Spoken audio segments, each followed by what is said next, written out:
आपने फुटबॉल का गेम तो देखा ही होगा। उसमें एक टर्म होती है ओन गोल। वो गोल जिसको कि हम आम भाषा में आत्मघाती गोल कहते हैं, जो खिलाड़ी अपनी ही टीम के खिलाफ गलती से कर दे।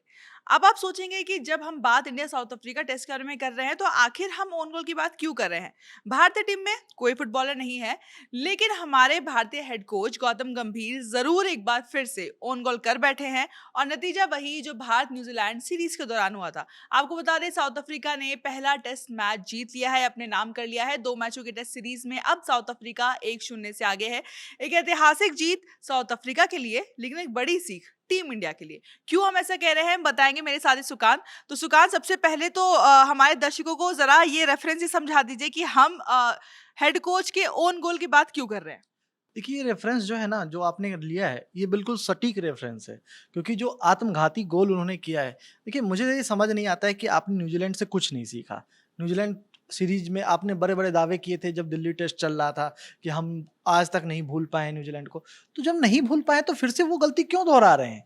आपने वापस से एक रैंक टर्नर पिच बनवाई, और रैंक टर्नर पिच वैसी जो दूसरे दिन में इतनी मूवमेंट आ रही थी। आज सौरव गांगुली ने सब साफ कर दिया है। सीएबी के प्रेसिडेंट हैं, क्योंकि कल से ये आरोप लग रहे थे कि भाई पिच जो है वो उस सारी गलती पिच की है, पिच ऐसा क्यों बनाया। क्योंकि 2 दिन में जिस तरीके से हमने देखा विकेट गिरे, तो लगातार पिच को लेकर के ही बातचीत होती है। और इस तरह के टेस्ट मैच जो 3 दिन में खत्म हो जाए, वहां पर और ज्यादा पिच का रोल बड़ा अहम हो जाता है। और आप टर्न देखिए, 10-10 डिग्री के टर्न मिल रहे थे। दूसरे दिन आपको 10 डिग्री के टर्न, वो भी एक ऐसे स्पिनर को मिल रहे हैं जो कि रेगुलर खेलता भी नहीं है, और वो इंडिया में आया है 10 साल बाद। अंतिम बार 2015 में साइमन हार्मर इंडिया आए थे, और फिर अब आए हैं।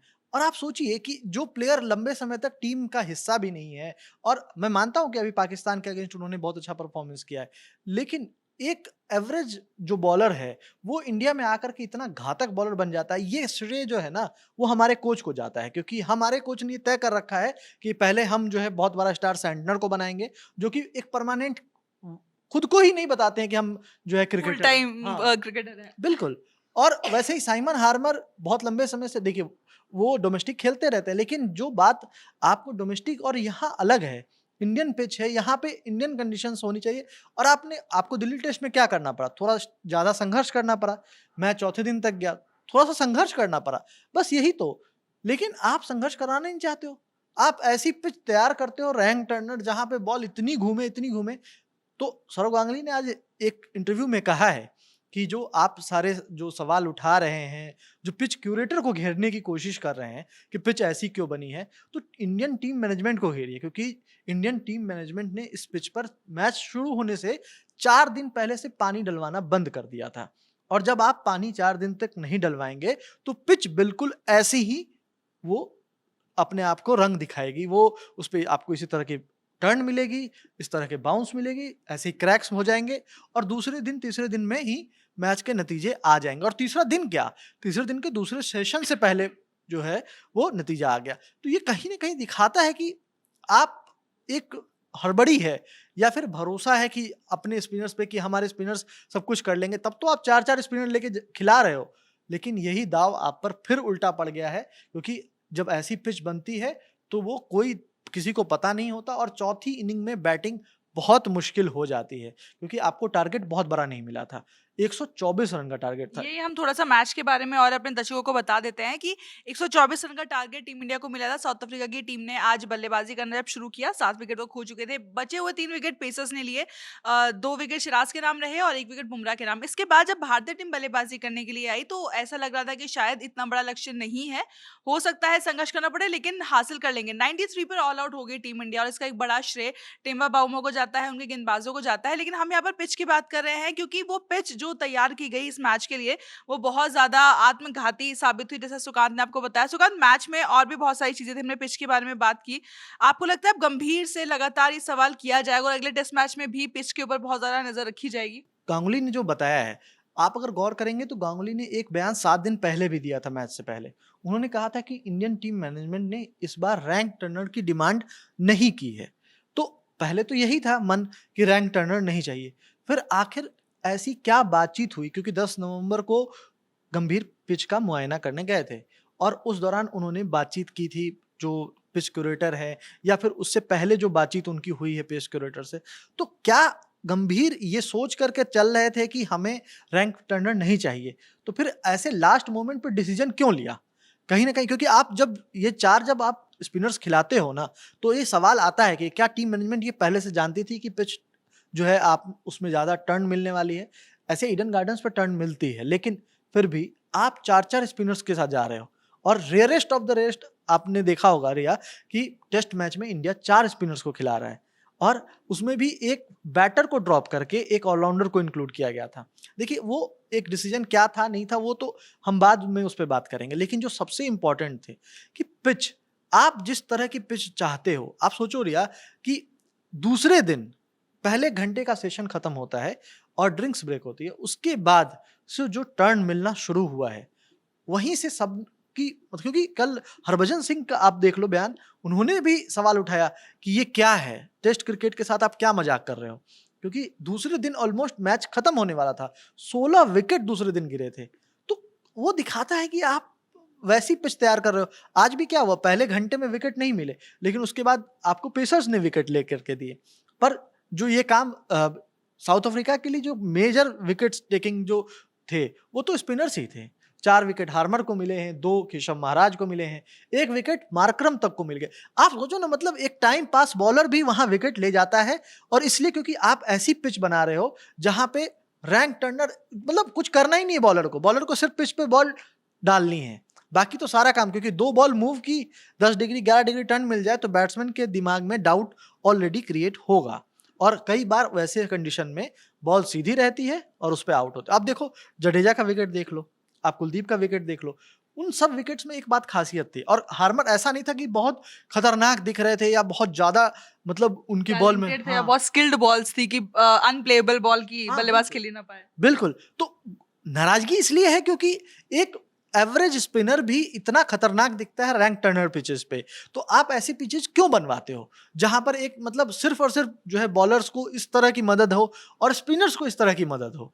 और देखिए सवाल इस पर कई बार लोग ये कहते हैं कि जो हम जहां जाते हैं वहां उसी के मदद के हिसाब से पिच बनती है, लेकिन हमने आपको देखा उसका फायदा तो हो अगर आप अपने हिसाब से पिच बनवा भी रहे हैं तो। एग्जैक्टली कि जब आपको ये पता है, ऐसा नहीं कि ये पहली बार हुआ है, हमारे साथ ये चीज पुणे में हुआ था, उसके बाद हमने देखा मुंबई में यही हाल हुआ।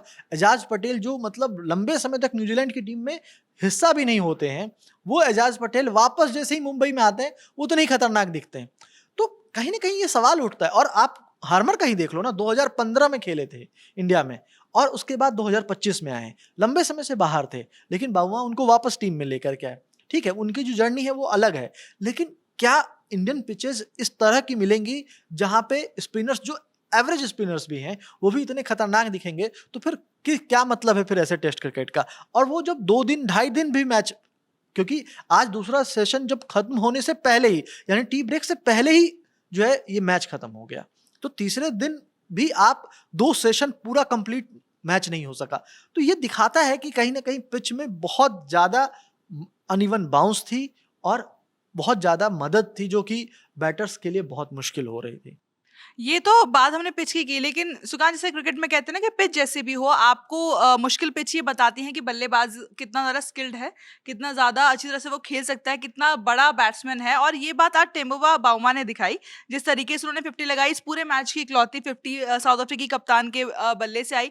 तो कहीं ना कहीं चलिए पिच जिस तरीके से आपने बताया, पिच में तमाम तरीके की मुश्किल हो सकती हुई भारतीय बल्लेबाजों को, लेकिन भारतीय बल्लेबाज में से कोई भी टिक कर खेल नहीं सका। अगर हम सिवाय वॉशिंगटन सुंदर की अगर हम बात करें तो, क्योंकि दोनों पारी में इकलौते बल्लेबाज थे वो जिन्होंने एक सदी हुई पारी या फिर कम से कम बहुत ज्यादा बॉल्स फेस की, तो भारतीय बल्लेबाजों के ऊपर भी सवाल उठता है कि अगर पिच में इतना सब कुछ हो भी रहा था तब भी आपको कम से कम अपनी स्किल दिखानी चाहिए, थोड़ा टिक कर खेलना चाहिए था, और कुछ नहीं तो टेबा बाउमा से थोड़ा सा सीख लेना चाहिए था।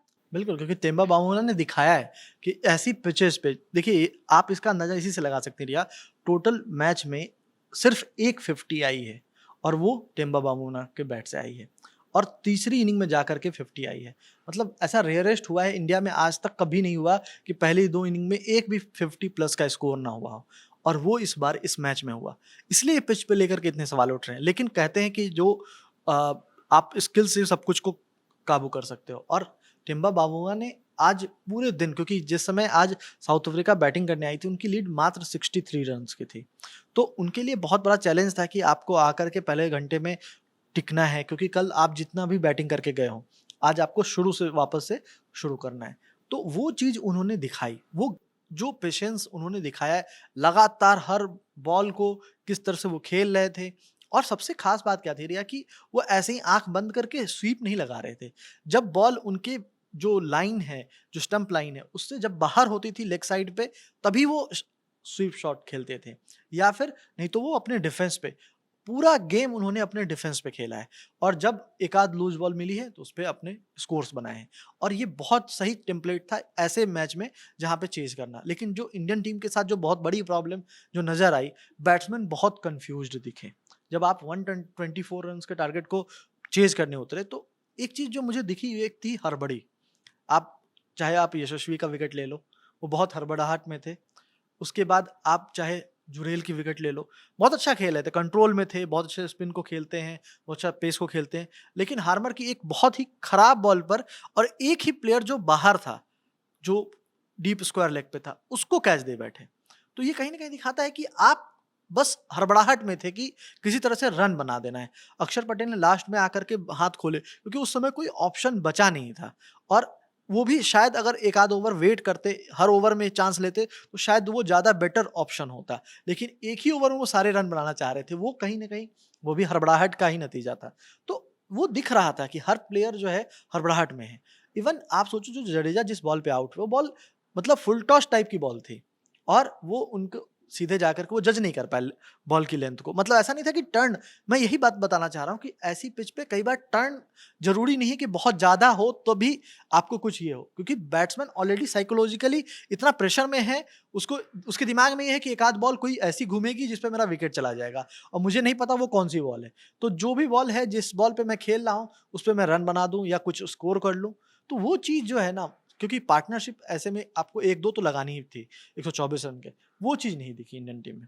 वो मुझे फिर से नज़र आई, जो न्यूज़ीलैंड के अगेंस्ट हमने देखा था, वही चीज़ रिपीट हो गई है। तो चलिए फिलहाल के लिए तो भारतीय टीम के गेंदबाजों ने अपना काम किया, 20 विकेट उन्होंने लिए। भारतीय टीम जो दूसरी पारी में उतरी थी, तो वैसे भी 9 विकेट के साथ ही उतरी थी, क्योंकि शुभमन गिल मैच से बाहर हो गए थे। ये अपडेट बीसीसीआई ने दिन का खेल शुरू होने से पहले एक तरीके से दे दी थी कि इस टेस्ट मैच से रूल आउट हो चुके हैं। कई रिपोर्ट्स में ये भी दावा किया जा रहा है कि हो सकता है अगले मैच में भी वो ना खेले, लेकिन साफ अभी कुछ भी नहीं है। तो भारतीय टीम के लिए एक सीख है कि पिच ही नहीं, आपको अपनी बल्लेबाजी पर भी काम करने की जरूरत है, क्योंकि चलिए यहाँ पर अपने हिसाब से पिच बनवा रहे हैं, या हो सकता है कि अगले टेस्ट मैच में आप इससे उलट पिच बनवाएं, या जो भी कंडीशंस आप चाहे बनवा सके, लेकिन जब आप बाहर जाते हैं किसी भी तरह की पिच पे, जरूरी है बल्लेबाजों की स्किल। तो भारतीय टीम को इस टेस्ट मैच से बहुत कुछ सीखना है, और बधाई के पात्र है साउथ अफ्रीका की टीम, क्योंकि उन्होंने 15 साल बाद भारत में जीत हासिल की है। उनके लिए ये जीत काफी ऐतिहासिक है, और उसका बड़ा श्रेय उनके कप्तान और उनकी पूरी टीम को जाता है। हम इस टेस्ट सीरीज के साथ साथ खेल जगत से जुड़ी तमाम खबरें लगातार आप तक पहुंचा रहे हैं। मेरा नाम है रिया, साथ में सुकांत, कैमरा के पीछे शुभम, और आप देखते रहिए ललन टॉप स्पोर्ट्स। मेरा नाम विकास वर्मा है। आप अक्सर मुझे ललन टॉप की स्क्रीन पर आपने देखा ही होगा। अब वक्त हो चला है स्क्रीन के उस पार मिलने का। तो 21, 22 और 23 नवंबर 3 दिन खूब मौज आने वाली है। क्यों? क्योंकि यहाँ पर सिनेमा, साहित्य और सोशल मीडिया के महारथियों से आपको मिलने का मौका मिलेगा। साथ ही आपको हमारी पूरी टीम भी मिलेगी। तो इस 3 दिन के अड्डे में आने के लिए आपको क्या करना है? टिकट बुक कर लेना है 3 दिन का। वैसे तो 999 का है। आप ललन टॉप के दर्शक हैं तो आपके लिए LT200 कोड लगाइए, 799 का ये टिकट पड़ेगा। तो मिलते हैं ललन टॉप अड्डे में। चलिए बाय बाय।